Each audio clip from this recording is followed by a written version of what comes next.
The following podcast contains explicit language.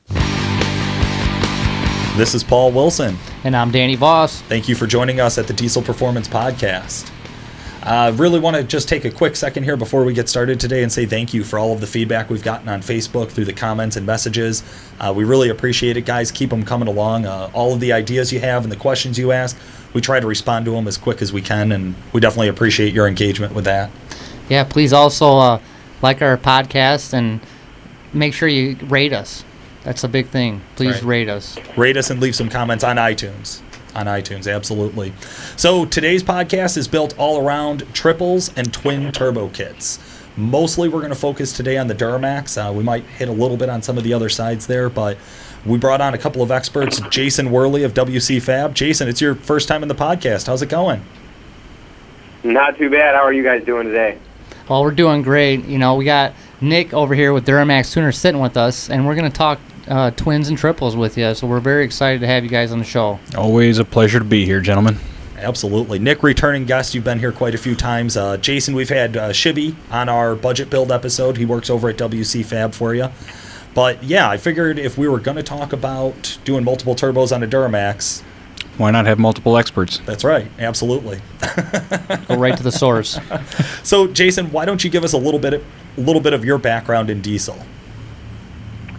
Well, my shop started about 5.5, 6 years ago, about the same time I met Nick and started doing some work with him. Nick and I have been involved in a lot of projects together, a lot of big horsepower stuff and everything in between. But we pretty much specialize here in high-performance fabrication and fabricated components for all sorts of different diesel trucks. So definitely got a lot of experience with different turbo kits and different turbo setups and how they function and what works best in a particular application. Excellent. Now, Nick, you were on the podcast when we were talking about a towing setup. You'd recommended twins. Yeah, we've used Wehrli's kits on a lot of different trucks. I mean, the twin turbo kit is a tough thing to beat. Of course, it requires a lot of fabricated parts. But once you get that right and you get it sealed up, it's mint. Absolutely. No, I mean, I think that's something that's come up a lot on the podcast as we've talked about drivability. We've talked a lot about twin turbos. And nowadays, I'm starting to see more and more some triple turbo kits trickle in. Now, Jason, you have triple turbos on your personal truck, no?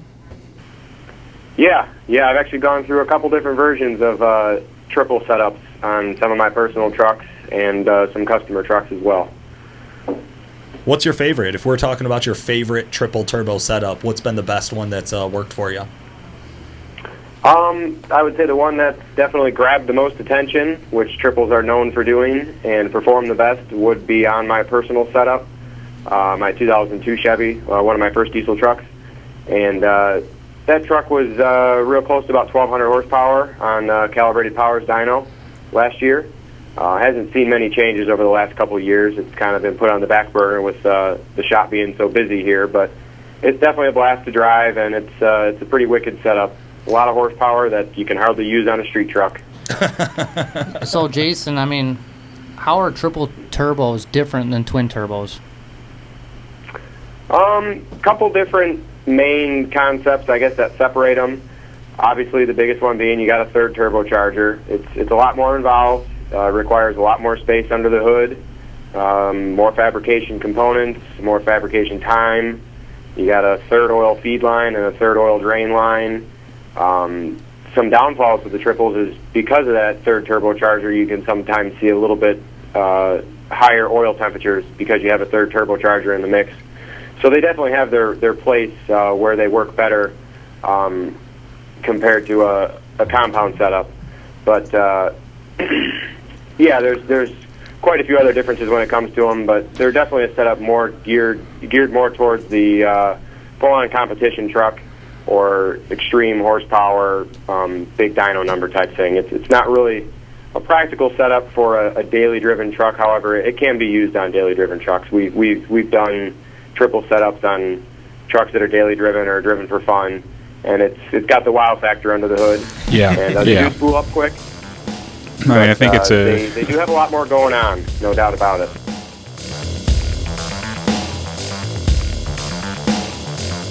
The Diesel Performance Podcast will return in just a moment, but first we want to talk about our sponsor, Calibrated Power Solutions of Marengo, Illinois. Calibrated Power Solutions is the home of Duramaxtuner.com and developers of performance engine and transmission calibrations for a wide variety of diesel powertrains, including, of course, the Duramax, Cummins, John Deere, Jeep, TDI, and many more. For more information and the best customer service in the industry, check out calibratedpower.com or call 815-568-7920. That's 815-568-7920. It's the wow factor is a big part of the triple truck. I mean, it's, you know, you go from a single turbocharger and you go to twins, and you think twins, compound turbos. There's a big jump from going from a single to twins. Unquestionable. When you think triples, you know, my first gut reaction when I first got into this was triples. Holy shit, we got 3 stages of turbochargers. And really, that's not the case. You know, you go to triples, usually the triple is used in parallel in the primary circuit. So you have 2 turbochargers feeding 1 turbocharger. Okay. You know, where your initial reaction might be 1 turbocharger feeding another, which would be absolute insanity. So you have 2 low correct. pressure That's what chargers. a lot of people think. Yeah, so typically, you know, and like on Jason's personal truck, he's talking about 2 primary chargers feeding 1 secondary charger, and then into the motor. And maybe this is a good opportunity. Oh, I'm sorry, Jason. I was going to say maybe this is a good opportunity to back up a little bit. Let's talk about how twin kits work. So 1 charger feeds another charger. Nick, can you walk us through a little bit? Like, what would you explain to somebody who is brand new to twins? How does this work? Yeah, I mean, most guys come from the gas side, right? So they're used to parallel turbochargers. There's 2 turbochargers working in parallel with each other, and they both feed the carburetor or feed the fuel injection unit. On a compound diesel application, really what you're taking advantage of is you're improving the pressure ratio of the small turbocharger. So the more pressure you have in front on the compressor side of the turbocharger, generally the more efficient turbocharger works. Okay. So as single turbos go out of their efficiency range on a turbo diesel, you know, you're artificially improving the atmosphere in front of that big single or that small single in a twin kit. So really the big turbocharger is just making it kind of like you're going below sea level, way below sea level. So you run both turbochargers in their efficiency range instead of 1 turbocharger well beyond its efficiency range. Gotcha. And now, Jason, as triples, we were talking a little bit here. Triples work on a similar concept. Is that correct? Yeah, it's literally the same concept, except instead of having 1 large atmosphere turbo, you take that turbo and split it in 2. Instead of having 1 big turbo with 1 big compressor and 1 big turbine wheel, you use 2, in most cases, 2 slightly smaller turbos, with the idea behind that being those 2 smaller turbos are going to spool up a little bit quicker and overall flow more air, pounds per minute worth of air, to that high pressure stage. Yeah. So the idea behind it is literally the same, just taking that atmosphere charger and using 2 instead of 1. Yeah, and I think there's a good reason to split that turbocharger up sometimes, and you know it's important to identify when.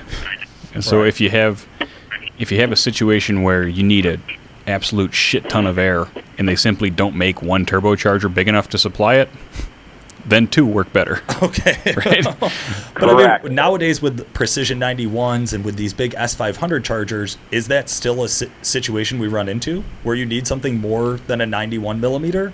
I mean, are you asking a diesel guy if he needs more?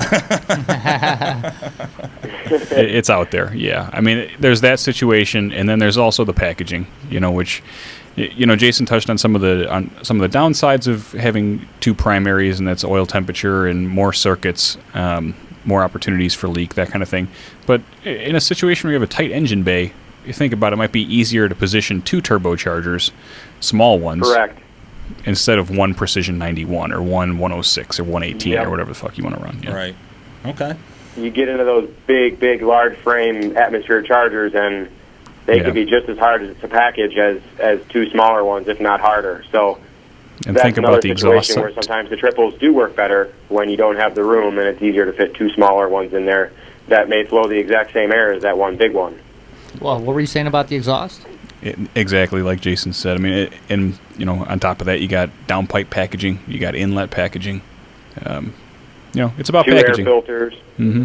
How about install times? Like, I'd imagine that neither one of these are a level 1 installation tech. Like, please, if all you do is oil changes, you probably don't want to tackle your first twin turbo job by yourself. Yeah, YouTube mechanics. Yeah, these guys, there's other places that you're going to be more efficient to start, right? As a newbie to working on your diesel.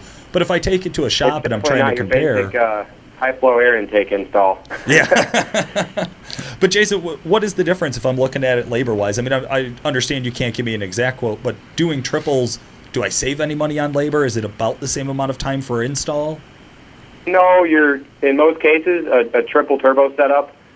I guess I'm going to back up a little bit. We build a compound turbo setup that literally is a bolt-on kit that requires no welding, very little, and in some cases no drilling, no tapping. I mean, we offer an oil pan with a bung already incorporated into it for the turbo drain. So literally we offer a complete bolt-on kit that your average backyard mechanic with a good set of tools can install in a long weekend. So those kits are really pretty straightforward and simple, and on a level of 1 to 10, I'd probably rate them at about a 6 or 7 for install. When you get into the triple turbo setups, you're generally dealing with a truck that's highly modified, and isn't just getting a triple turbo kit installed. It's probably getting a built engine and built transmission and fuel system and all kinds of other goods at the same time. So it's definitely more labor intensive and a lot more involved installing one of those kits, mainly because of the room constraints, and there's usually always a lot of other stuff going on at the same time. You're not taking a stock truck with an exhaust and tune and throwing a triple turbo kit on it. So definitely more involved, more like a 10 out of 10 on a triple kit install versus a basic compound turbo install. Okay, what about a big set of twins? I mean, I've seen some pretty big set of twins where I'm getting in and I'm doing a 4094 in the Valley and an S500 over it, or I'm doing a 67.7 in the Valley. I mean, that's pretty technical. Yeah. That's not a bolt-on kit. What if we were comparing similar horsepower? So I know we can make 1,000 horsepower on an LBZ Duramax with a built motor, 150% injectors, dual CP3s, right? So that's all of us supporting. So if we're just talking turbos, and that's the only decision I have to make as a customer, I can do a 67 in the Valley and an S500, or I could do triples. Where would you recommend somebody to go? To go for like for the install, or I think what he's getting at is if you're picking a 1,000 horsepower truck and you have the option between an S500 twin kit and you have the option between a triple kit, what's going to push you one way or the other? Correct.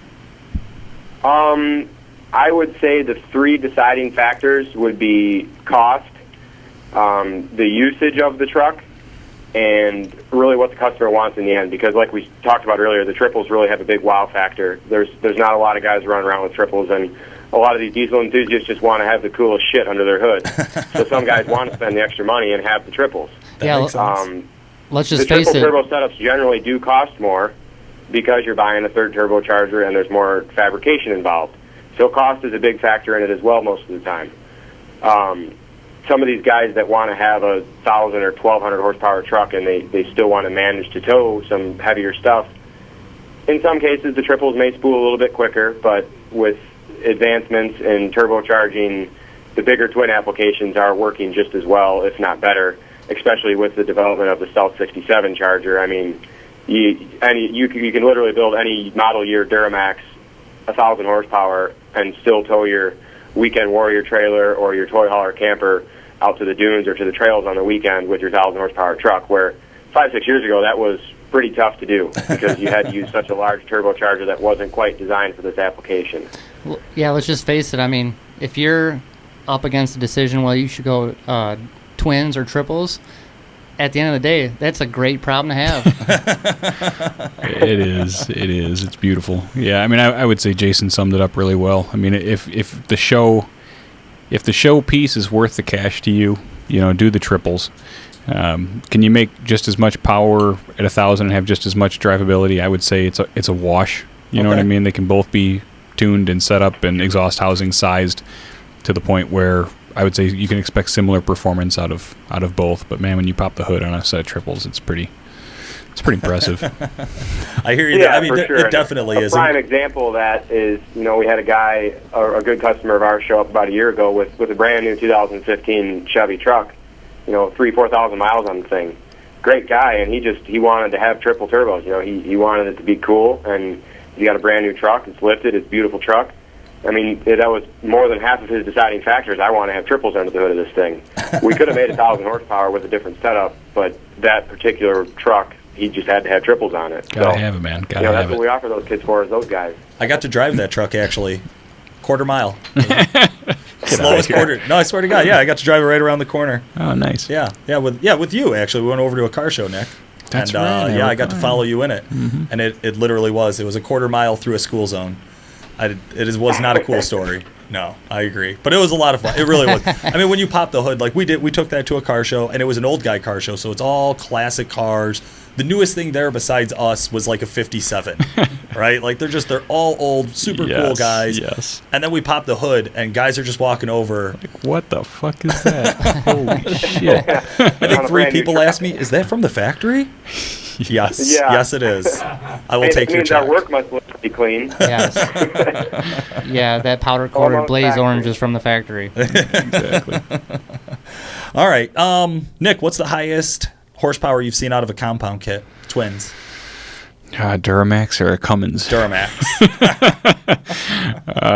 I mean, the highest one I've seen in the dyno is probably our race truck, a 1,200 horse. Yeah, Cummins goes a little higher. They seem to tolerate that drive pressure to boost ratio better. But as far as the Duramax goes, the 91 mil over the 67 is a pretty solid setup. We've got another kit bigger than that, but we haven't hit on a dyno yet. So Gotcha. Jason, how about you? What's the highest horsepower you've seen out of a set of triples? It's tough to say because dynos vary so much. I mean, there's guys out there throwing out some wild numbers, but we've had customers with triple setups, not around here, other places in the country, and they might have dynoed 1,400 horse or 1,500 horse, but in the end, it really comes down to the dyno you're on and the type of correction factor and the elevation and all that kind of stuff. But there's definitely some trucks out there that are over the 1,300 mark with triple setups. So nasty. I just fucking love it. he's just over here drooling. It's just Yeah, is this even real? I'll tell you what, I got to see Michael Graves run from Wehrli Rock Customs. I could see him run out at Rudy's when he had triples on his LBZ before it was breaking down. Man, you guys know how it is. It's great. Yeah. Keeping a truck together, drag racing 8th miles over 1,000 horse, you should be ready to do a lot of repair. It doesn't matter how hard you build it, you're going to beat it harder. Yeah, you get over that Hey, 1,000 I'm going to horsepower. interrupt you there and say we've built quite a few 1,000 horsepower trucks, Nick and I, that are pretty solid and reliable, but you get up over that 1,100 mark, and you got to expect to be able to wrench on them every now and then. Yeah, it's every 2 years the number goes up. I think 100 horse or 200 horse, but I mean, it used to be 800 horse was kind of like that's the safe-ish ceiling. I mean, I would feel comfortable putting a 1,000 horse truck together for a customer right now, but and telling them to drive it. Horsepower truck for a girl. yeah, exactly. I like Katie's truck, but you start to get over that. You got other driveline issues, Yeah, that is totally true. So, guys, what we're going to do now is we're going to roll into a couple of scenarios, and we'll bounce back and forth. We'll ask both of you to kind of give us your opinion on what you would recommend for these different customers. Danny's going to kick us off. He's got the first scenario to go through here. Fire away, Danny. All right, let's just say that I got an 06 LBZ Duramax, stock block, let's say 30% over injectors, a stock CP3, got a shift kit, a triple disc torque converter. I tow campers from California to Toronto for a living. This is my livelihood. The only thing that matters to me is fuel mileage and reliability.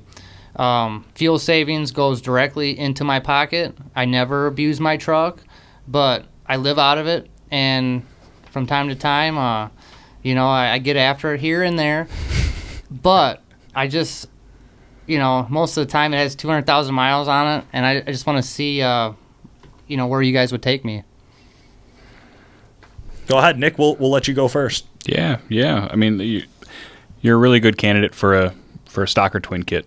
It's just, especially towing all the time and changing elevation. If you appreciate the bottom end grunt that a twin kit provides. The stocker twin kit is just really hard to beat, and we can tune the truck to a safe output that's going to have you good in the reliability department. If I was going to add anything else, I might say 110 exhaust housing on the big turbocharger, just to keep that thing really tight and moving a lot of air and responsive for you. Can you explain that to our listeners? We hear that term, tight exhaust housing. I know what it means, Paul knows what it means, but people that are listening, they want to know what the heck that means. Yeah. So on the primary turbocharger, that is the turbo that gets the exhaust gas last, the big one, you can change the velocity that goes across the turbine on that turbocharger, and that's going to make it more or less responsive and more or less restrictive on the top end. So as you tighten the housing, you get better response out of it, but you also kind of limit yourself on the top end in theory. There's a 110 exhaust housing on the market that's fairly expensive. It's kind of a custom piece. Now that 110 is a tighter exhaust housing, and that's going to make the truck more responsive. So when you're towing, let's say you're at 2,000 RPM and you're making 300 horsepower, you might see 25 pounds of boost total. With the 110 housing, you probably see 10 or 11 pounds of boost, or whatever, 12 and 13 out of the turbos respectively. If you run the standard 132 housing, you might see that same 25 pounds of boost, but you'll see 5 pounds of boost out of the big turbo and 20 pounds of boost out of the small turbo, which means that the vanes are more closed up on the small turbocharger, which means you have more exhaust gas pressure, more drive pressure, more heat, and are working that small turbocharger harder. So splitting the load, that's the whole theory behind twin turbo kits. So we can split the load. You're doing your truck and yourself a favor. Jason, how about you? What do you have to suggest for this guy? Yeah, following off what Nick said there, general rule of thumb when you're running these compound kits is you're typically seeing about 1/3 of your pressure coming from that atmosphere turbo, and 2/3 usually coming from that high pressure turbo. But as far as your scenario application, I agree with Nick 100% that the compound S400 over stock kit, it's not only one of the most popular kits that we build here, but it works for 95% of all diesel truck owners out there. You don't lose any spool up. You're still operating off that factory turbocharger in the valley. The truck literally drives and operates and spools up just as it would like a stock truck. And then, come 1,800, 2,000 RPM, that second charger starts coming on and making a couple pounds, and then it turns into another truck as far as power output and whatnot. So it really works so well, especially for the guys that are running the tow rigs like that. It's hands down the best option. You can set that thing up at 400 or 450 horsepower and tow the biggest hill with a 15,000-pound load and probably barely break 1,250 degrees. Yeah, you only have to watch your coolant temp gauge. Making excessive drive pressure and temperatures through the roof at that point.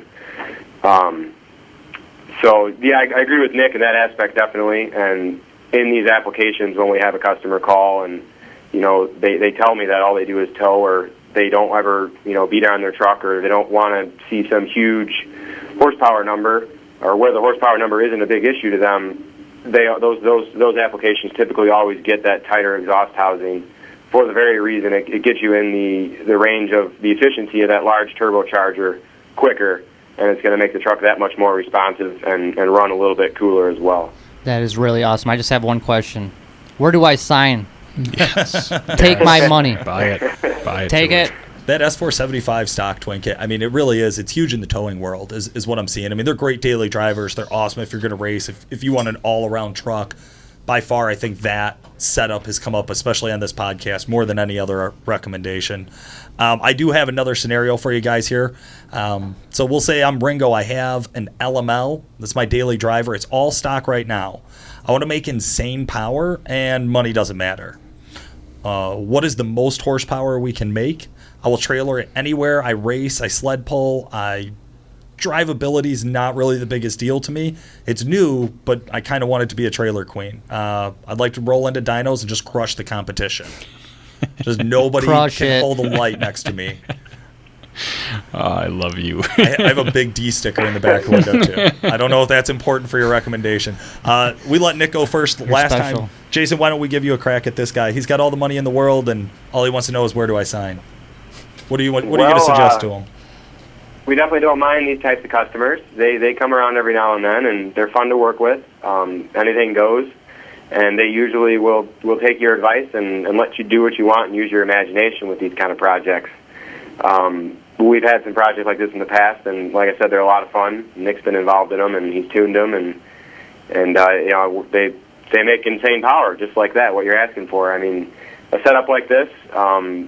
This guy would be wanting the wow factor, in my opinion, and would probably be something we would lean towards doing triples. And if he's willing to do it, you could even add some spray into the mix. We're more of a fuel only type mentality. A lot of our builds are typically fuel only. We don't ever really mess with nitrous much, but no, fuck if you that. really I want number in the dyno competitions and things like that, the nitrous can definitely be helpful. That's it, man. I want to win. I'm Ringo. I want to win. I want triples. What kind of triples? I'm mad at my money. Yeah. I just want to win.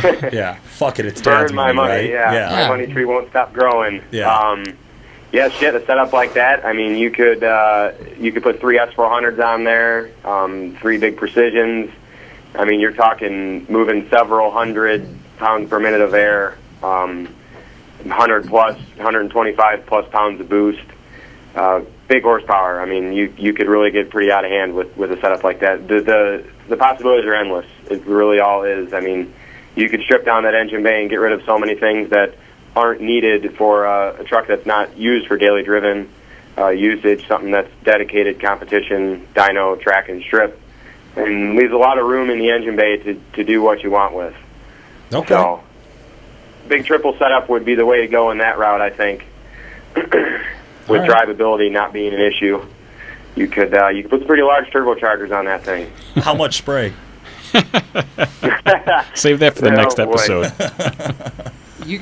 You're gonna put the jizz on everything, man. I will just crank open the bottle and just.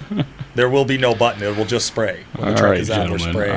All right. He's getting crazy Nick, with the nitrous. What do you got? What do you want to do? Yeah. I mean, I gotta kind of divert to my my ultimate call out challenge rig that we're working on right now with the triple S500s. I mean, if you're just gonna take the thing to dyno shootouts and use it as a competition only truck, fuck it, man, go big. I like it. You have my attention, sir. Like Jason said, you take the air conditioning out, take the heat, just clean out the whole passenger side of the engine bay. Don't need it. And hood stack. That way you can fit your down pipes right up to or you fit your up pipes now right up through the hood. I mean, typically you don't have a fender liner in these applications. Yeah, don't need it. No fender liner. Just go crazy with it. Yeah, I mean, the sky's the limit. Triple S500. There's a lot of guys out there that'd be happy to have one S500 as their atmosphere turbo, and Nick's over here putting 3 S500s under the hood of his Cummins. So yeah, I mean. So let's hit on the call out challenge. We got a little tidbit here, Nick. I know you've been running a thread on Cummins forum about it, so it's not necessarily secret anymore. Yeah. Tell us a little bit. Give our listeners some insight on. Well, that. I mean, you got these guys out in Northwest who are putting a show together called the Ultimate Call Out Challenge, which is a dyno drag race and sled pull event, and it's pretty much a run what you brung setup. Hope you brought enough, right? So they're at 5,000 feet or so I figured we probably need a few extra cubic inches if we want to get the spool up back. I'm all for drivability, so we got a 10-liter engine, 10.6 liters, 640 cubic inches, and a Cummins 2011 with an S500 as the small charger, and then 2 S500s as the primary chargers. I'm gonna puke. I'm gonna puke. So yeah, I mean, we're talking about moving a shit ton of air. That's the plan, and then just. Did you say a 10-liter engine? So we went from a 6.7 liter to a 10 liter. Is that correct? Yes, that is. Just 4 extra liters. I hope that's enough. What's coming into my head right now is that SNL skit of more cowbell, except somebody was in the other room like, no, more S500 guys, more S500. Just banging on the S500s. Like. There's no replacement for displacement. Yeah, exactly. Awesome. Now, Jason, you're working on that truck as well, right? Yeah, I mean, volume on that. That's Wehrli working on that thing. I mean, how's it going down there? It's going good. We had about a full day and a half, I think, building the custom exhaust manifold for it, being it's a larger displacement Cummins coming out of a heavy-duty application. There's not exactly much available in the aftermarket world as far as exhaust manifolds or components for them. So we built a manifold from scratch, a tube-style header from scratch to hold that primary charger with some bracing, and the turbo kit's making some progress. I think Nick might have posted a couple pictures on that thread on Cummins Forum there. You could probably check it out. But it's coming along. Got 3 turbos all mounted in there and a little bit of piping left to do, and we're going to connect that high-pressure charger right to the intake manifold and probably spray some water in there to keep her cool and Water, see what Paul. she does. Water. Calm down. We're spraying water, Paul. Weak. You know what works better than water? Yeah, I no heard? nitrous on that one. This is Paul. just more nitrous. Awesome. Danny, I think you got the next scenario for these guys. All right, let's say I got an LB7, fully built, stock right now, but I want to get to this point. I have built trans and traction bars. I drag race on the weekends, about 10, 15 times a year. I work in construction and pull a trailer pretty regularly. I want something badass so I can show my friends and smoke Camaros and Mustangs and show them what's going on. And that was fully built stock, gentlemen. We're all familiar with this is an LB7. I got a fully built stock motor right now. I mean, I would Don't judge. laugh harder if I didn't hear this on the phone regularly. Hey, don't judge. It's fully built. Fully built stock. Right. That's a term you hear all too often. Let's see. I think, Nick, you go first on this one. I mean, I'm just saying it will be fully built after you blow that shit up. Hey, I'm Because just you're towing a you're basketball. going to blow it up. I know this customer. He will blow his truck up. Yeah, I mean the beating Camaros and Mustangs. All right, so we're looking at a mid to low 12-second truck, which means we're looking at 700 horsepower, which means, I mean, you're towing. You are an S400 475 stocker twin kit candidate again, Danny. I'm sorry, it's such a wide scope of coverage on that kit that it works, man. They run hard. Jason, how Probably about you? explains why we can't keep those kits on the shelf. How about you, Jason? Same thing? Yeah, unfortunately with the LB7 being the early model Duramax, they're not quite as tough on the very bottom end of the engine, but considering you're going to be fully built stock, you'll probably have some rods in there. Because LBC 700 rods. is probably a little over the limit of the stock rods. But yeah, a Stealth, if you want to spend an extra couple bucks, the Stealth 64 charger in the Valley. Yeah, maybe an or S482 or 480 would something. absolutely rock. Yeah. It'd be a 750 horsepower setup, easy. That would have been my And it recommendation. would totally get the job done. Yeah, So I would I'm- have done 64 in the Valley and an S480 over it and call it a day. I mean, you're Yeah, using you got a room to grow at that simple point. kit. You Yep. know what I mean? You're not spending a ton of extra money on a different kit. Yeah, I think it's an important point that you touch on. Read the customer.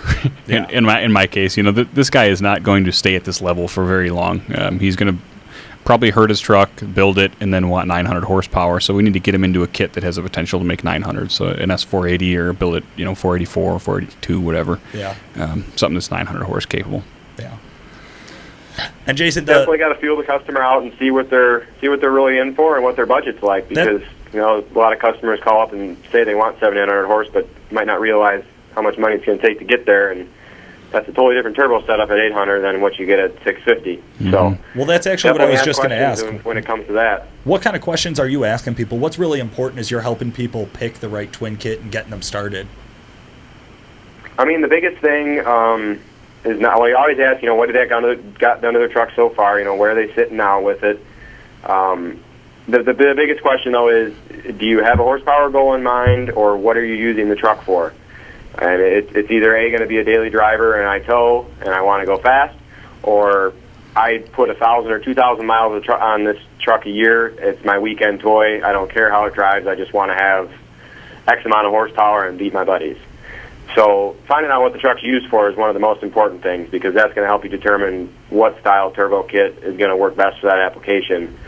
And then, of course, the budget. Does the customer have a couple thousand to spend, or is the budget unlimited? That can also affect which route you go on a turbo setup pretty indefinitely. So those are the two most important questions, or most often asked questions when a customer calls up and says they want to turn up their truck past the tune, exhaust, and transmission build. Mm-hmm. Mm-hmm. Perfect. Okay, I got one last scenario for you guys. I'm going to throw a wrench in the gear, so it's not. We had done a little bit of prep work, which is the most amount of prep work Danny and I have ever done for the show. But I did a little bit of prep work. I'm going to change up our last scenario. So I do pull my bass boat and I do tow a little bit, but it's mostly just my weekend warrior. I definitely am looking for the wow factor. I want to get specific on a set of triples. So what should I be looking for? How much fuel do I need to go with it? We'll do Jason first. And what kind of truck is this? It's a LML. And what kind of An horsepower LML? are you looking for? LML, I'm looking for at least 800, but I'd like to be higher. Okay. And you want triples. I want And triples. you want to have the wow factor of triples? Gotta have it. Gotta have it, huh? Just gotta have it. I Well, like it. I love it. I gotta have it. I saw that you had You one, and could- now I got to really have one. You can't one-up me. triples are typically the more expensive route to go, but there are some setups out there, and we've done some setups where guys do triples over the stock charger, believe it or not, and it's generally done for the wow factor. You could achieve the exact same thing with a compound over the stock charger, but the guy that wants to have triples but only make 750, 800 horse, you could do that with a factory charger or a slightly upgraded factory charger in the Valley, and that's going to save you a couple bucks versus going to a full-on 3 fixed-vein turbos, 3 S300s or 3 S400s. So a setup like that, I mean, you could throw 2 generally common S364, S366 chargers for your 2 atmospheres and run, because you're still towing, a variable geometry turbo would work really well in the Valley. Or, again, something like the Stealth Charger. It's got the robust S400 center section, which obviously is going to withstand a lot of abuse and a lot of heat, but it's got a tighter exhaust housing, and it's going to spool up really similar to stock. So there's a couple different variables, and I guess in a quote I would do for that situation, I would probably do a couple different kinds of quotes, different turbo setups, and kind of explain the differences between each quote to the customer and let them decide from there, see what kind of questions arise from the 2 different types of quotes. As far as there's so many different turbo options to go, you got to kind of narrow it down to which one works the best or which one is going to be the most cost effective, because they can definitely range quite a bit in price. Right. Okay. Nick, how about you? Yeah, I think Wehrli's on track here. you're looking for an airflow total. So, you want to make 800 horsepower. You're going to figure out what your airflow is. If that's, one S400 at 125 pounds a minute, or if that's 2 S300s at, 75 pounds a minute, Right. whatever. You pick the ones you want to run. I mean, I've seen kits even with 2 S200s. It packages very nicely. Right. Not quite the wow factor of 2 S300s, but they're out there. You can polish up a couple of S364s or S366s and polish up the intake tube. I mean, that thing would look pretty badass. You're really on this polishing kick here lately, Chief. You want the bling, all right? I'm going to give you the bling. I'm going to spec the polish job. Okay, fair enough. I did say I wanted the wow factor. Plus, Wehrli said he was going to open a polishing shop next to his powder coating shop. Oh, So we don't have sweet. to. I don't know about that. Contact I Jason heard it. Wehrli for polishing. What's his personal email again? Oh, shit. Okay, but you're thinking S366s or S364s? I'd probably even go right in smaller there. than that. I'd probably go S362. Really? Probably the Yeah. smallest S300 you Sure. could pick. Yep. Okay. All right. And I think we've had a couple LMLs on the dyno with a factory charger in the Valley make about 725 and not even run too hot. I mean, that factory charger in the Valley with an S400 or 2 S300 atmospheres, 750 is pretty attainable. So you wouldn't necessarily need to upgrade that Valley charger. You could probably get the job done. Granted, it'll run a little bit hot on the race tune, wide open throttle, max effort. But you could certainly get the job done and save yourself probably about $2,000 and not even upgrade that Valley charger and just put the 2 S300s or S2 larger S200s out there and achieve that 750, 775 number. So basically, you're telling Paul that he's going to go out fishing all day. He's going to take his boat to the river with triples on it, and he's still going to go home skunked. You have been fishing with me, I see. But he will have an exhaust brake. Oh, yeah. That would have be that pretty variable slick. geometry. Yeah, variable geometry turbo, exhaust brake, be able to pop the hood, have triples, makes over 700 horse. I mean, that's not a bad option. It's a little bit more pricey than doing just a compound kit for the same results, right? Maybe a little bit better drivability or a little bit better EGT control. But still, like we said, if I want to pop the hood and be the baddest fucker in the parking lot, that's probably the best way to do it. As long as it's a fishing parking lot and not a Shides diesel extravaganza. Yeah, you're good. You're good. You're up against a couple Rangers, man. S10s and winning Gotta is make winning, sure the dude. covers are polished, though. Yeah. That's right. That's Polish right. this you're a shit. damn Cubs. Oh, you're a Sox fan. That's why he's saying that. A W is a W. That's right. That's right. Win is a win. All right. Guys, I really appreciate you both coming out today. Was there anything that we should have asked you when we're talking about Duramax twins and triples? I think the only thing you didn't really touch on is wastegating, or is controlling drive pressure. So we talked a lot about the compressor side. We talked a lot about moving air through the compressors, about keeping EGTs down. I mean, the big thing that goes through my mind when I'm speccing a twin turbo kit or when I'm talking with Jason about what we're going to build for a customer is the turbine side. So, we want to control drive pressure. We want to make sure that we maintain good spool up, but still allow for ventilation on drive pressure so we don't overspeed the thing. So we don't blow gaskets, so we're not hurting turbine wheels or breaking shafts, that sort of stuff. So, I mean, the turbine side, the exhaust side of the turbochargers, specifications there are just as important, if not more important, than the compressor side. Same with wastegating, considering which wastegates to use. I prefer internal wastegates whenever possible. But, knowing when to use a wastegate, knowing when a variable geometry turbo is appropriate, when it's not enough. So there's a lot that goes into specifying a twin kit. And really, the best way to learn is to get experience with it, to put those gauges on, see what's going on, watch drive pressure, watch EGTs, watch boost on both circuits. There's a lot going on. It takes a while to get your mind around it. I hear you. Absolutely. Well, that's good information. Thank you. Jason, anything that we should have asked you today or something that we should have covered with you today that we missed? I think we got it. I mean, covered it pretty well. I would agree with Nick on the wastegating. That's definitely a topic that comes up fairly often. Not so much when you're dealing with the S400 over stock applications, because you do have the variable geometry turbo, which in a way is it acts as a wastegate. You're able to cut off the flow to the turbine or open up the flow to the turbine via the vanes.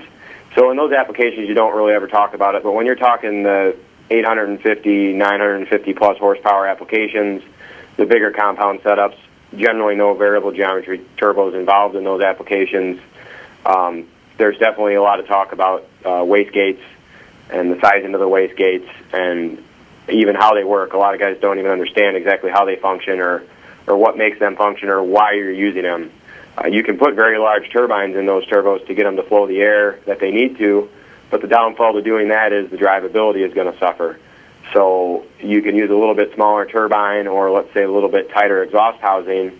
It's going to help increase your drivability and spool up, but when you reach that peak number, your drive pressure could be creeping up on 2-to-1 ratio, which is not good. So you put a wastegate in that application, you can keep your drivability. That gate's going to open up when drive pressure gets excessive, and it's going to level things out. It's going to allow a more reliable turbo setup and usually a little bit larger peak horsepower number as well. So the wastegates are definitely an important factor that need to be talked about on any application that's over the 900 horsepower mark, I would say, or anything that's involving a larger high-pressure charger in the valley of the truck. Yeah. Awesome. Good stuff. So, as far as stealing a piece of real estate out of our listeners' brain, if there's one thing to drive home to our listeners, what would it be from this whole entire show today? What's the most important thing you'd want to tell somebody?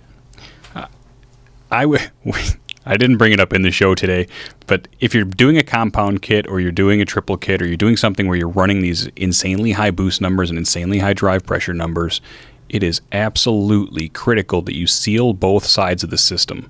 You cannot have exhaust leaks and you cannot have leaks in the turbocharging circuit. If you do, it's all for naught.